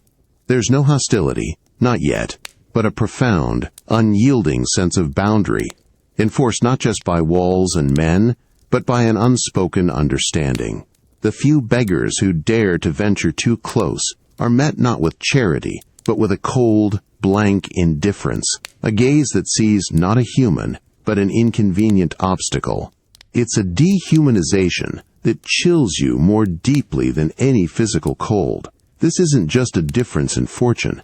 It's a fracturing of the very concept of a shared society. The mystery of the year's inexplicable cruelty the reverence for enduring hardship, these now give way to a chilling yet awe-inspiring understanding of how profoundly wealth can insulate and how completely suffering can isolate. The sacrifice here is not of grain or life, but of human connection, of the fragile thread that once bound rich and poor in a semblance of community. You feel the tremor of this social erosion, a profound, unsettling shift that promises only further fragmentation. You stand there, a silent witness to this deepening divide, and you realize that even when a disaster affects all, its burden is never truly shared equally. And in that stark, chilling contrast of two distinct worlds coexisting within the same struggling city, you understand a terrible, profound truth, that while nature may strip us bare, it is humanity's own hand that often draws the cruelest lines, creating chasms that can swallow not just livelihoods, but the very soul of a civilization. The air around you is cold and heavy, not just with dampness, but with a profound, pervasive stillness. You taste the dry, bitter film of dust on your tongue, a taste that has long replaced the sweetness of joy. You strain your ears, listening not for a particular sound, but for an absence. The joyous shouts of children at play, the easy banter of neighbors, the hearty peals of communal laughter. In their place, a chilling quiet, a profound, unsettling silence that speaks volumes. This isn't just a village. It's a stage upon which a quiet despair unfolds. You walk through the main square, your boots scuffing against the damp cobblestones, each step echoing too loudly in the oppressive quiet. The houses, once alive with the cacophony of daily life, now stand like silent sentinels, their windows dark, their doors closed. You feel the cold seeping deeper into your bones, a physical manifestation of the emotional chill that grips the community. Your gaze sweeps across the few figures you encounter, a woman hurrying with a water bucket, a man chopping wood with methodical, joyless strokes. Their faces are etched with a shared weariness, their eyes reflecting not anger, but a profound, almost resigned sorrow. You witness a mother with her child, not playing, but simply sitting, bundled against the cold, their faces pale and still. The child, once bursting with energy, now sits quietly, almost eerily so, its hands clasped tightly in its lap. There are no games, no chasing, no bright, unfettered giggles that once made the heart light. The very essence of childhood, its spontaneous joy, has been sacrificed to the relentless demands of survival. The parents watch them with a heartbreaking tenderness, their own smiles long forgotten, their expressions heavy with the burden of silent despair. This isn't merely a lack of mirth, it's a profound, chilling absence of life's most elemental celebration. This isn't just a period of hardship, it's a systematic draining of the human spirit. The mystery of the year's wrath, the reverence for life's preciousness, these now coalesce into a chilling, yet awe-inspiring, understanding of how fundamentally joy is intertwined with security, with abundance, with the simple freedom from gnawing worry. The sacrifice here is not of food or warmth, but of the very light of the human soul, the spontaneous, unfettered expression of happiness. You feel the profound weight of this silence, the oppressive blanket of collective sorrow. You stand there, a silent witness to this landscape of quiet despair, and you realize that humanity thrives not just on survival, but on connection, on hope, on the shared warmth of a smile. When laughter fades, replaced by this chilling quiet, it signals a deeper, more profound loss than mere physical suffering.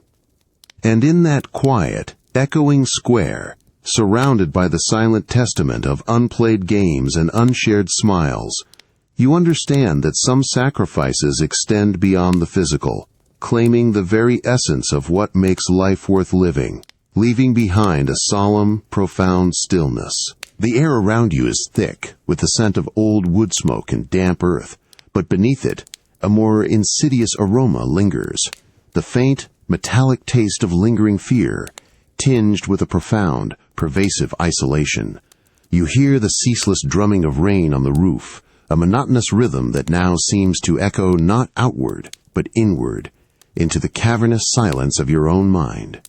This isn't just a dwelling, it's a solitary cell, where the deepest battles are waged. You sit alone, huddled near the dying embers of the hearth, your body a weary collection of aches and cold. The darkness outside the small window is absolute, impenetrable, mirroring a similar encroaching gloom within your own thoughts. You feel the profound, aching emptiness of an unshared space, a loneliness that presses in on you, tangible and heavy.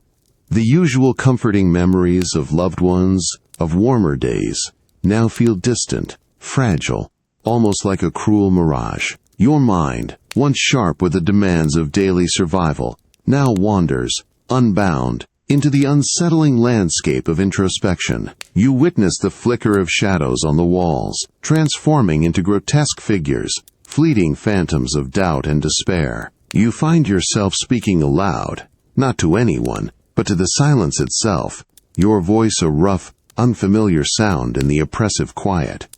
The logical progression of thought begins to fray, replaced by disjointed fragments, by obsessive worries that circle endlessly, without resolution. You stare into the embers, seeking not warmth, but an answer, a sign, a flicker of meaning, in the vast bewildering indifference of the world. But there is nothing, only the dying light and the relentless hum of your own isolated thoughts. This isn't just physical endurance, it's a relentless siege on the very sanity of the human mind. The mystery of the year's prolonged misery, the reverence for the strength of the human spirit. These now give way to a chilling, yet awe-inspiring, understanding of how profoundly our minds rely on external stimulation, on connection, on the shared reality of others, to remain tethered. The sacrifice here is not of life itself, but of mental clarity, of peace, of the very self that once defined you. You feel the profound weight of this solitude, the insidious creep of irrationality, the silent, agonizing battle against the encroaching darkness within. You sit there, alone in the dim, cold room, and you realize that humanity thrives, not just on sustenance and warmth, but on community, on shared understanding, on the steady presence of other souls. When that connection is severed, when the mind is left to wander in the desolate landscape of perpetual hardship, it signals a deeper, more profound loss than mere physical suffering. And in that quiet, echoing room, surrounded by the silent testament of a mind battling its own demons, you understand that some sacrifices extend beyond the physical, claiming the very essence of who we are, leaving behind a solemn, profound, and terrifying stillness. The air here is no longer merely cold. It is a physical entity, sharp and crystalline, burning the very moment it enters your lungs. You taste the dry, metallic tang of extreme cold, a constant, unpleasant sensation that clings to your tongue. You hear it, a high-pitched whine of wind that penetrates every crack, every seam, a mournful, relentless lament that speaks of a winter without end. This isn't just a season, it's a cruel promise, a profound, chilling test of survival. You step outside, your breath instantly freezing, forming miniature clouds that linger and dissipate with each strained exhalation. The ground is iron hard, covered in a thick, unyielding blanket of snow and ice that crunches brittly under your nearly frozen boots.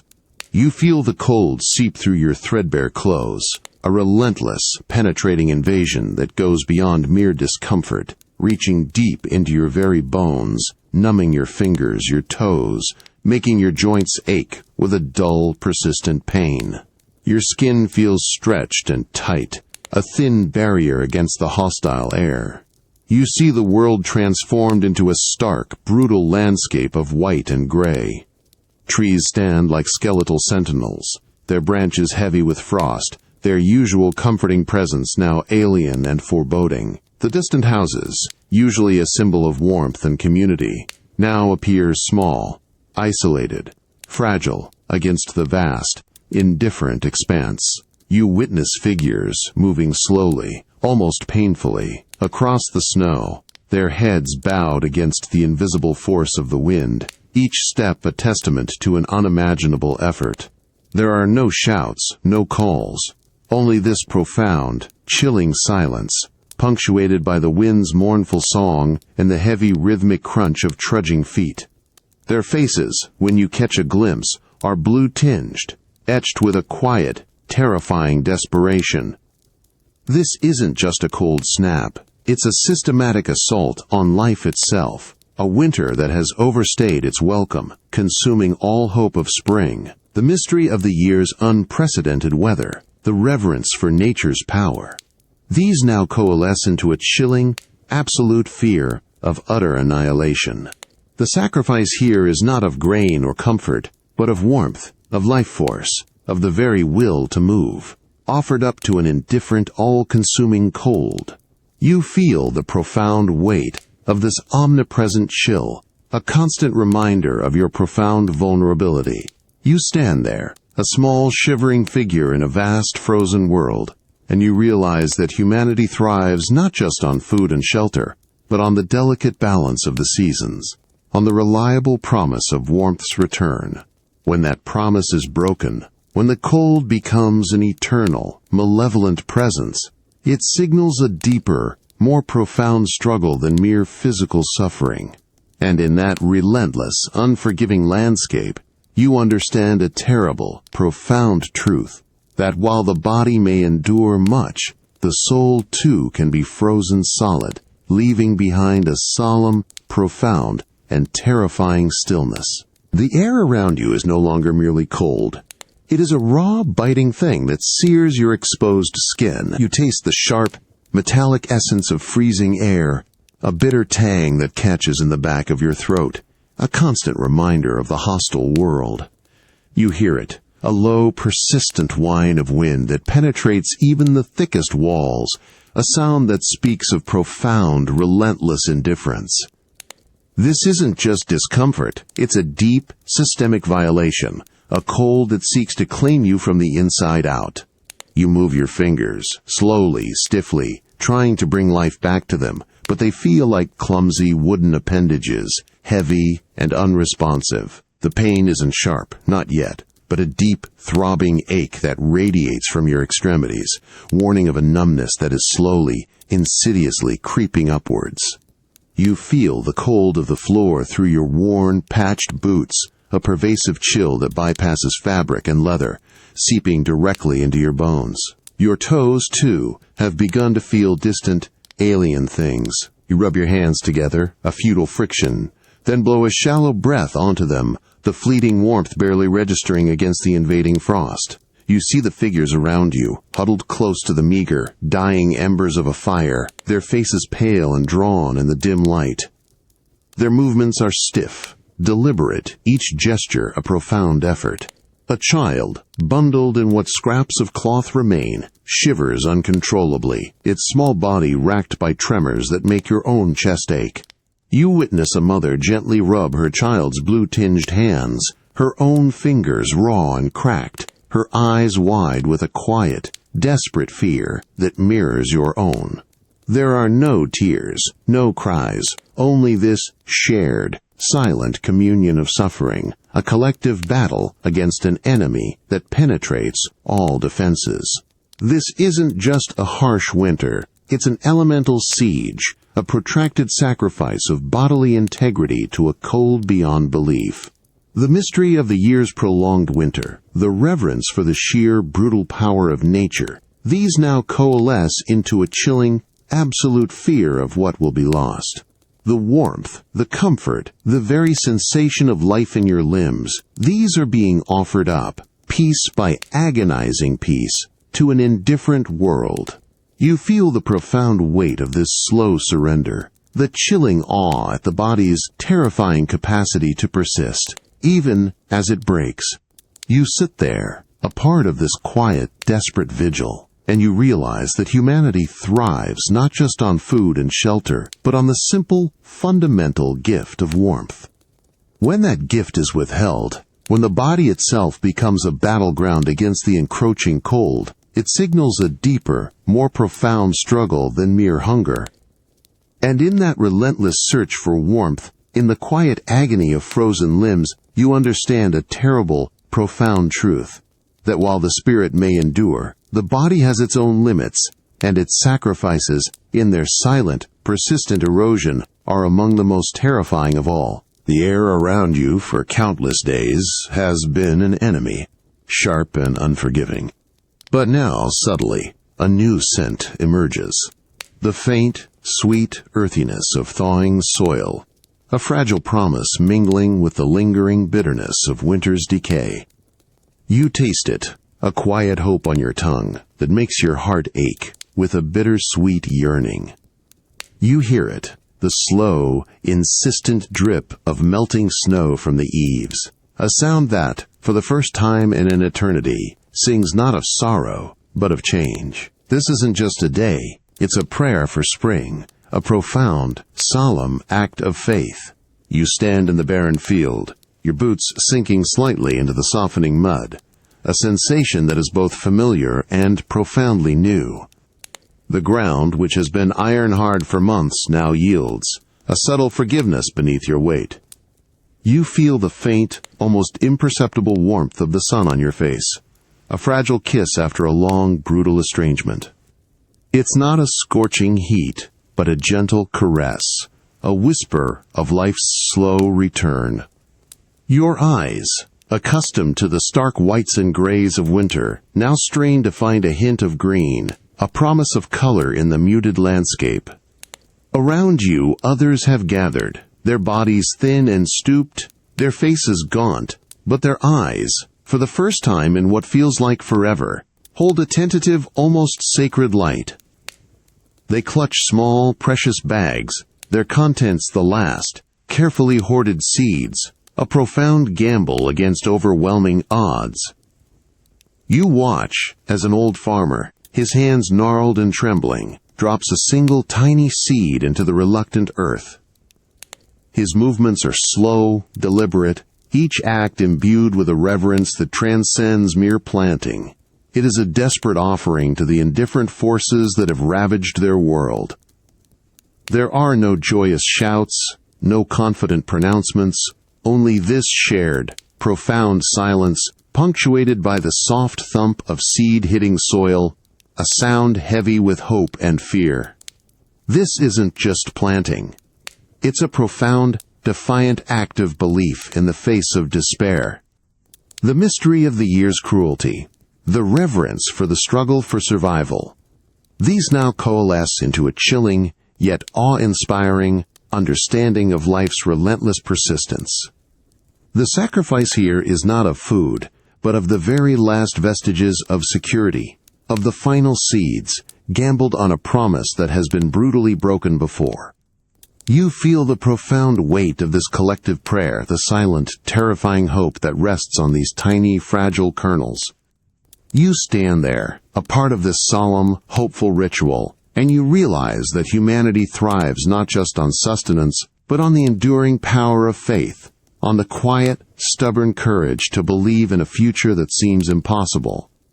And in that simple, profound act of placing a seed in the earth, you understand a terrible, profound truth, that while life may be stripped bare, its most essential spark, the will to grow, to endure, to hope for tomorrow, is a sacrifice willingly offered, a fragile, beautiful testament to the unyielding spirit of man. The air around you, for countless brutal months, has carried only the harsh bite of cold and the bitter taste of despair. But now, subtly, almost reverently, a new scent emerges. The deep, rich aroma of thawing soil, of damp, awakening earth, mingled with a fragile, almost imperceptible sweetness. You taste it, a quiet promise on your tongue that makes your heart ache with a profound, bittersweet yearning. You hear it, the slow, insistent drip of melting snow from the eaves, a sound that, for the first time in what feels like an eternity, sings not of sorrow, but of change, a gentle, persistent rhythm. You stand in the field, your boots sinking slightly into the softening mud, a sensation that is both familiar and profoundly new. The ground, which has been iron hard, unyielding for too long, now yields a subtle forgiveness beneath your weight. You feel the faint, almost imperceptible warmth of the sun on your face, a fragile, tentative kiss after a long, brutal estrangement. It's not a scorching heat, but a gentle caress, a whisper of life's slow, reluctant return. Your eyes, accustomed to the stark whites and grays of winter's endless grip, now strain to find a hint of green, a promise of color, in the muted landscape. Around you, others have gathered, their bodies thin and stooped, their faces gaunt and marked by the long, brutal year. But their eyes, for the first time in what feels like forever, hold a tentative, almost sacred light. They move with a new, quiet determination. You watch as an old farmer, his hands gnarled and trembling, reaches down to touch a tiny, almost invisible green shoot pushing through the soil. His movements are slow, deliberate, each act imbued with a reverence that transcends mere observation. It is a desperate affirmation, a profound act of faith in the earth's eventual turning. There are no joyous shouts, no confident pronouncements, only this shared, profound silence, punctuated by the soft drip, drip of water, a sound heavy with both relief and lingering fear. This isn't a sudden, triumphant spring. It's a profound, solemn recognition of the deep, unwavering will to endure. The mystery of why the world turned against them, the reverence for the lost year. These now coalesce into a chilling, yet awe-inspiring, understanding of life's relentless persistence.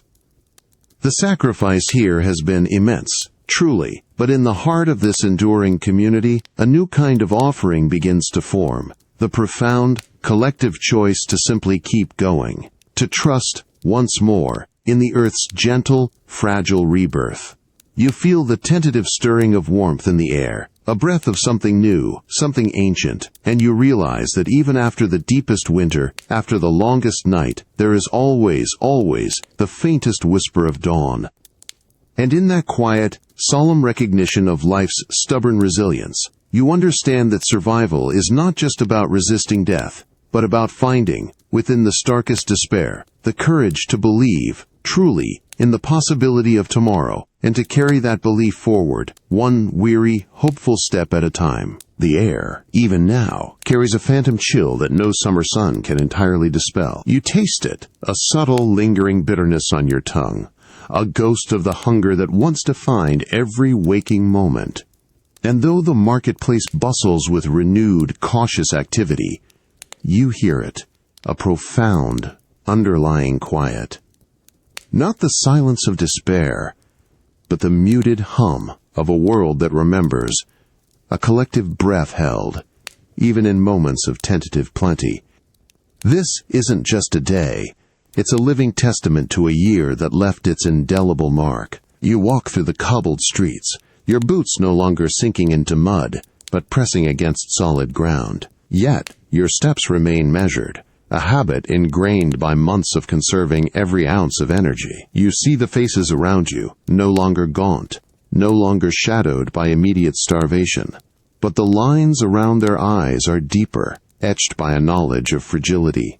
Their gazes, though brighter, still hold a certain guardedness, a quick, almost unconscious scan of the horizon, a silent question aimed at the sky. You feel a tremor pass through the crowd when a gust of wind, unexpectedly cold, sweeps through, even in the warmth of the day. It's a collective flinch, a sudden shared memory. You watch as a baker, his hands now plump with flour, carefully arranges loaves on his stall. The bread is abundant, a golden promise, its aroma rich and inviting. Yet people buy with a quiet deliberation, their hands reverently touching the crust, their eyes holding a deep appreciation that transcends simple hunger. There is no careless tossing, no waste. Every crumb, every morsel, is treated with a profound, almost sacred respect, a reverence for sustenance hard won. You see a mother offer her child a piece of fruit, and the child accepts it, not with childish glee, but with a sober, gentle understanding of its value. This isn't merely the return of better times. It's the quiet aftermath of a profound societal change. The mystery of the year without a summer, the chilling awe of its sacrifices, these have fused into a collective scar, invisible yet deeply felt. The fear has not vanished, but has transmuted into a pervasive caution, a sober understanding that the reliable rhythms of the world can, without warning, cease. You feel the profound weight of the shared memory, a bond stronger than any celebration, a silent, enduring testament to what was lost. You stand there, a part of this quietly altered world, and you realize that humanity, even in its recovery, carries the echoes of its deepest trials. And in that poignant, solemn remembrance, you understand that some lessons are carved so deeply into the collective soul, they reshape not just how you live, but how you perceive the very act of living, forever imbuing the simple blessing of abundance with a profound, enduring reverence for what it means to truly survive. The scent of baking bread, a rich, warm aroma that once filled homes with unthinking comfort, now carries a different weight in the air. You taste its coarse, wholesome flavor on your tongue, not just sustenance, but a profound, almost sacred memory. You hear the low, steady drone of an elder's voice, telling a story by the hearth, not of heroes or fables, but of a year that stole the sun. This isn't just a tale, it's a living legacy, whispered through generations, a solemn reminder. You sit, a child on your knee, feeling the warmth of the fire, a precious comfort. The child's hand, small and trusting, holds a half-eaten crust, and you observe a subtle, unconscious gesture. The way they carefully collect every dropped crumb, never letting a morsel fall unnoticed. It's a habit you recognize, one inherited, not taught directly. You see it in the older faces around the fire, too, the careful portioning of meals, the reverence for even the smallest scraps, the quiet gratitude for a full larder. These are not merely practices, they are rituals, born from the crucible of an unimaginable past. The elder's voice, deep and steady, paints a chilling picture of skies that turned black, of fields that yielded nothing, of hunger so profound it changed men. You witness the way the younger faces listen, their eyes wide with a mixture of awe and fear, their small hands gripping their simple wooden bowls with a new, quiet understanding. They may not have known the chill of that specific year, but its shadow still touches them. You see a mother reach out, not to silence a fidgeting child, but to gently rub its arm, a gesture of profound, unspoken comfort against the invisible ghosts of hunger. Their resilience isn't just personal, it's a collective inheritance, a profound, chilling reverence for life itself, for its fragile, fleeting bounty. This isn't just history, it's a living echo, a deep-seated caution woven into the very fabric of society. The mystery of the year without summer, the awe of its devastating sacrifices, these have fused into a collective wisdom, a shared understanding that abundance is a gift, never a guarantee. The fear has not vanished, but has transmuted into a pervasive respect for the earth, a deep-seated value for every seed, every harvest. You feel the profound weight of this enduring legacy, a bond stronger than any physical lineage, a silent, enduring testament to what was endured. You sit there, listening to the echoes of a past you did not directly experience, yet which defines you. And in that poignant, solemn moment of shared memory, you understand that some events are so monumental, so utterly terrifying, they reshape not just a single life, but the very soul of generations. The year without a summer, a name spoken with a quiet reverence, has taught humanity a bitter yet profound lesson in resilience, forever changing how you view the simple, miraculous blessing of warmth, light, and a full, honest meal. The air, even now, carries a subtle, unsettling anomaly. You taste it, a familiar rain, yet it's tinged with an unexpected acidity, or perhaps the sudden dry heat of an unseasonable wind on your skin. You hear the ceaseless drone of news reports, not of distant wars, but of weather patterns twisting, seasons blurring. This isn't a forgotten past. It's a living echo, a tremor beneath the surface of our comfortable present. You walk through a world of concrete and glass, your gaze drawn instinctively to the sky. It is not always black with ash, nor are the fields barren with frost, yet something feels off. A summer that feels like autumn, an autumn that burns with summer's heat. You feel a subtle unease, a gnawing question that our screens and science struggle to fully answer. We understand the mechanics, yes, the currents, the gases, the vast, intricate dance of planetary systems. But there is a deeper mystery here, a profound reverence owed to forces so vast, so ancient, that our knowledge feels like a child's whisper in a storm. You see the figures around you, their faces reflecting a spectrum of reactions, some oblivious, lost in the bright hum of their devices. Others, a quiet growing number, carry a subtle tension, a nascent fear in their eyes. They glance at the unusual sky, at the parched earth, at the swollen rivers, and a flicker of ancient dread passes through them. There is no collective wail, no open ritual of sacrifice, not yet. But you sense the unspoken, the growing awareness that something profound is shifting, that the very stability we have built our modern lives upon is, perhaps, a temporary gift. This isn't merely a scientific challenge. It's a profound spiritual reckoning. The mystery of 1816, the reverence for the power of an indifferent earth, these now converge into a chilling, absolute fear for our own future.